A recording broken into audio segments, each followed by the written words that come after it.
Hi, I'm Coach Landry, and the topic is, are you self-destructive? Many men and women don't consider themselves to be self-destructive people, yet most men and women engage in self-destructive behaviors to various degrees. So some of the ways people get destructive are obvious, while others are more hidden. I'm going to review some obvious self-destructive behaviors first, because these are behaviors that we all accept are bad for us, and we'll then highlight some of the hidden ways men and women get self-destructive in everyday life. Okay.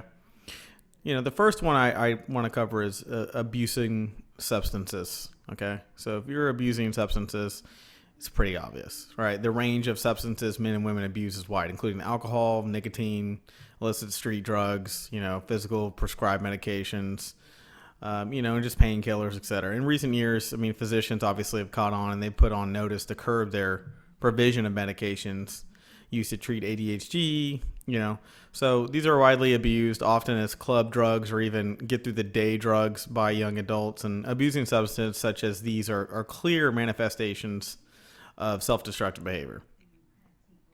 So, the individual who abuses them, tells him or herself that they must do it to change their mood. False. Learn from it. Not true. Overeating is another one. A quick look at the number of diet trends provides an immediate confirmation that obesity and a tendency to overeat is one of the most common manifestations of self-destructiveness among men and women. Like substances, food creates and changes in the body that also change your mood. Okay, so eating, becomes kind of a way to numb uncomfortable feelings. Overeating is often done in front of the TV, electronic devices, whatever, which means that an individual tends to eat, in a non-thinking transit-like state. Okay, so people who overeat often tell themselves that they will start their diet tomorrow or next week, allowing themselves a little while longer to indulge, right? So that's a self-destructive behavior. You're basically procrastinating change. So those who overeat are typically aware of the fact that they feel worse about themselves after eating too much, but the changes in the body and the food produced are often too powerful to resist. Go watch my segment on the truth to losing weight that nobody's told you. And basically it comes down to you, not your diet, not what pill you're using, not some secret thing you're going to see at 2 o'clock in the morning right before you go to bed that keeps you up just long enough to watch it and order it for $19.99 plus free shipping. But if you order now, you get 2 of them. That kind of stuff. Don't be a dope. Don't fall into it. Overeating is a self-destructive behavior. And so is leaning on quick fixes. Quick fixes are no better than overeating. Another one's being unfaithful. One of the most common forms of self-destructive behavior is romantic infidelity. Perhaps a man cheats because he believes he won't get caught. Perhaps a woman cheats without an hour, caring if her partner finds out or not. Regardless of the motivation for infidelity, being romantically unfaithful is self-destructive because it often means you're seeking outside attention to fill a hole that's inside the relationship. So it's self-destructive, right? So even among those who aren't caught, they develop an identity of someone who lies, while those who are caught often end up losing their original relationship. So that's self-destructing as well. Texting while driving. This one might seem kind of a weird one for a lot of people, right? As a frequent television commentator on psychological issues, and kind of person, and obviously doing psychological segments on here, a lot of people just don't realize that texting and driving has morbid effects. It just has more effects than people are ever going to know. And obviously we've read all about the people dying and stuff like that, but texting and driving is one of the most self-destructive behaviors a person can engage in. The man or woman who texts and drives tends to be impulsive and cannot delay gratification by waiting until they're supposed to text or communicate online with others. They can't wait. It's an impulsive behavior. It shows a lack of control. It's self-destructive. Shut it down. So what about less obvious things, right? What about hidden ways people get self-destructive that you just don't really pay attention to because they just seem like something everybody would do if you're alone or by yourself or whatnot? So many of the ways people get self-destructive are not obvious, problematic as, say, abusing drugs or texting while driving or things like that. They're not like just straight up behaviors. So I want you to take a look at some of the examples I'm going to talk about. And then ask yourself if you're currently engaging in any of these self-destructive behaviors or if you have engaged in any of them in the past. Quitting exercising. So unless you're one of those rare types who makes fitness a top priority, which Probably less than 5 to 10% of people in the United States do it. Sustaining a regular workout routine can be challenging. I work with many clients who will regularly exercise for months and then slip into a low motivation period where they stop working out for another 4 months. And then all of a sudden they'll kick back into it. Quitting exercising is self-destructive, meaning that it's bad for you physically and mentally to discontinue it. I find that people who go on and off of an exercise routine usually go off it because they push themselves too hard during that phase. And I said this in one of my other segments, the human mind is not meant for cold turkey movements. You're not meant to quit smoking tomorrow. That's why when you fall out of love or you break up, it hurts so bad. The mind is not ready for something just to be gone or different right away. We're conditioned for slowly easing into things. Diets and exercising are no different.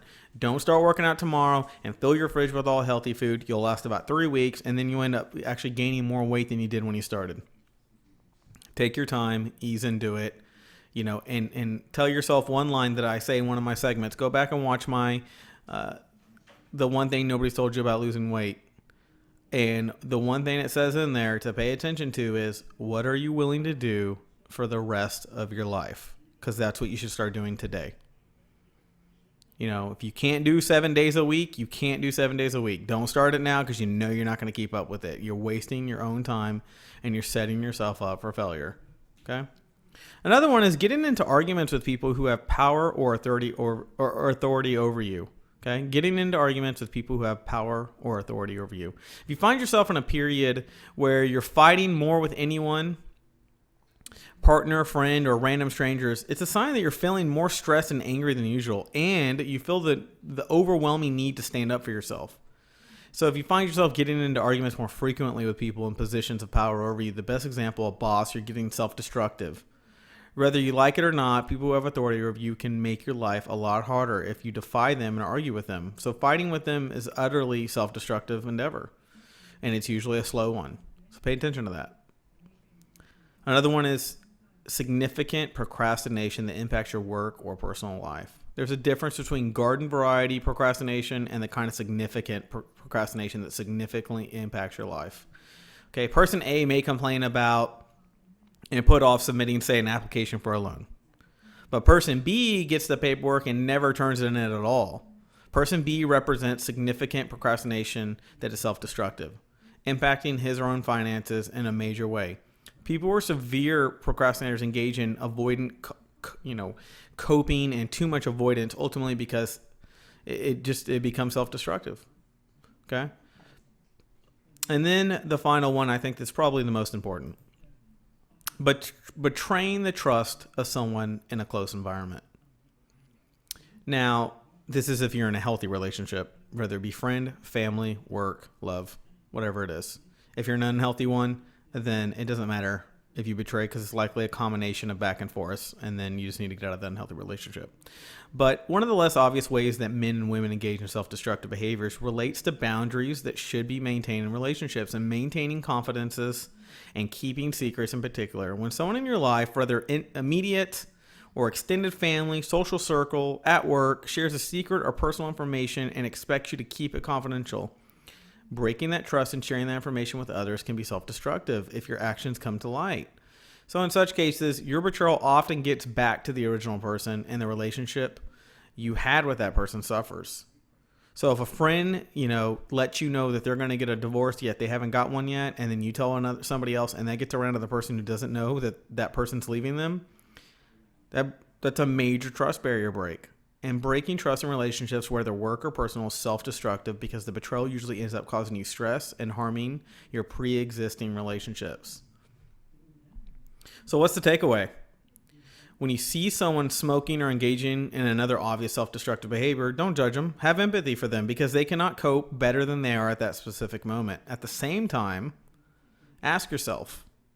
Just ask yourself a couple of different things, right? Which ways can be self-destructive without it being obvious to the naked eye? And in my work with clients, I found that everyone gets self-destructive to varying degrees. It's natural. Hopefully, becoming more aware of your own self-destructiveness is what helps you make better decisions in the future. So, think about these things.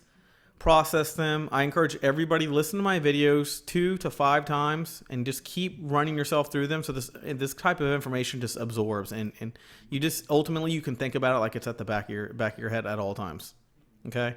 So you want to kind of have it almost in a file ready to open immediately upon a decision coming up. So if you'd like to book a personal session, contact me via the email below. And if you found this information helpful, show your appreciation by clicking the PayPal donation link below, and I will talk to you soon.